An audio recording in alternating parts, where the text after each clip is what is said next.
បាទសួស្តីបងប្អូនអរគ្នាថ្ងៃនេះបាទហាងតិចតិចអញ្ចឹងថ្ងៃនេះខ្ញុំចេញថ្នាំទៅ3ទីតាំងផ្សេងគ្នាតំបន់តាស្គរលវាអែមបាទខាងខេត្តកណ្ដាលហើយតំបន់រលកបាទខេត្តកំពង់សោមនេះនៅខាងផ្សារតាឡាត់ខាងខេត្តកំពង់ស្ពឺចុះថ្ងៃនេះខ្ញុំចេញថ្នាំតម្រងនោមពីទីតាំងហើយនឹងថ្នាំធ្លាក់សមួយទីតាំងអញ្ចឹង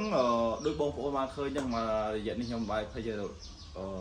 មកមានញឹកទៅហើយបងប្អូនឃើញប្រហែលថ្ងៃមុនខ្ញុំនៅព្យាបាលជំងឺរដូវបាតនៅខាងប្របាលភ្នំពេញអញ្ចឹងឥឡូវបានមកដល់ផ្ទះបាទសម្រាប់យកថ្ងៃនេះមកដល់ផ្ទះហើយក៏បានផ្ញើថ្នាំជូនអតិថិជនបន្ថែម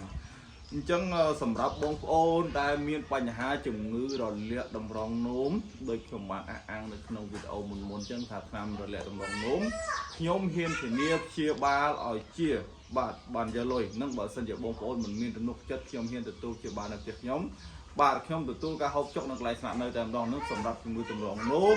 ជំងឺរឹសដូងបាតហើយនឹងមានជំងឺឈាមសឈាមក្រហមទៀតបងប្អូនចឹងរាល់ជំងឺទាំងអស់ដែលខ្ញុំទទួលសពផ្សាយគឺខ្ញុំនឹងហ៊ានទទួលព្យាបាលតែម្ដងអញ្ចឹងសម្រាប់ពលមានលម្អិតបាទបងប្អូនសូមផ្លេចទំនាក់ទំនងបាទតាមលេខទូរស័ព្ទបាទនៅក្នុងអេក្រង់នេះផ្ទាល់បាទសូមអរគុណ